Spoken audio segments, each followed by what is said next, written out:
Hey Life Groups, it's Pastor Chris, and I wanted us to get a chance to talk a little bit about what God spoke to us as a church this last weekend. We talked through this story about two characters. One is named Jairus, the other we don't learn her name, but on the way to healing Jairus' daughter, who is sick at the time when we first meet Jairus, Jesus interacts with this woman who puts her faith in Jesus to heal her. She'd been bleeding for 12 years. We talked about how there's so many interesting dynamics about this, but one thing that really emerged for us that I want you to talk about tonight is that the idea that they both took a posture of humility is so important for us. When's the last time you postured yourself into a position of humility before Jesus to need him? They both threw themselves at his feet in need because there was something so important to them that was either been hurting or been just a painful, awful, shameful experience, or was literally dying or on its way to death in his home.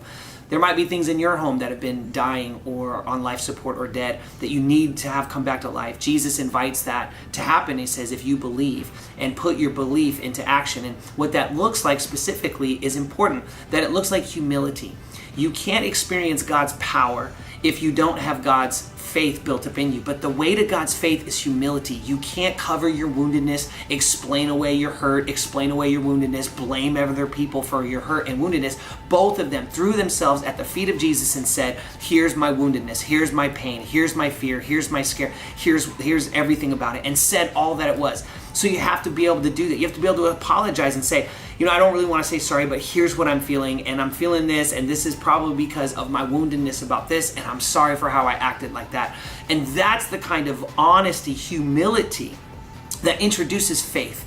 And then faith is the currency that God really uses to speak to us and to move on our behalf. And when we exercise that type of humility, when we're really just so gut level honest about our behavior and who we are, and we don't cover it up, we don't hide it, we don't put that buffer of, oh no, and we explain it all away, but we say, no, here's my woundedness, my daughter is sick, I've been bleeding, I'm hurt, this is why I acted that way, this is how I've been, and I'm sorry about that action. When we do that type of humble action, Jesus says that's when faith gets activated in us, and then God's power is accessed through our faith. You can't access God's power without faith, and you can't access your faith without humility. Literally, pride is the thing that chokes out your faith from being able to access God's power. So literally, you're fighting against God's power when you just keep pridefully trying to go about, no, it's fine, my daughter just has a tummy ache, it's fine, I got this little bleed thing every now and then, but really gut level, open and honest with who you are with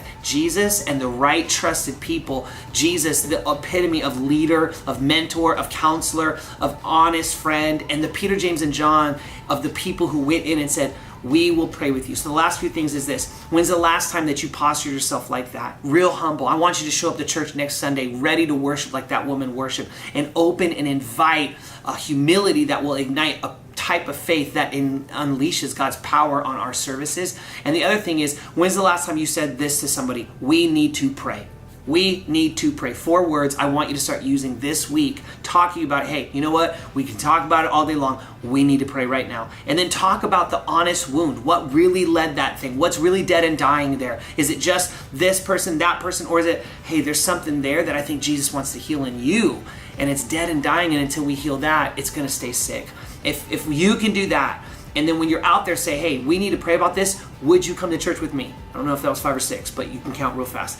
But I want you to begin to say, hey, why don't you come to church with me? Hey, we need to pray. Put those into your conversations this week, and you will start teaching and leading a life of humility, of openness about your woundedness that will lead you to experiencing faith rising in you, and then God's power will move on you. I want that for us as a church. I want that for you in your life group. Let's have a great night tonight, really highlighting these things in our hearts. Love you guys, and see you Sunday.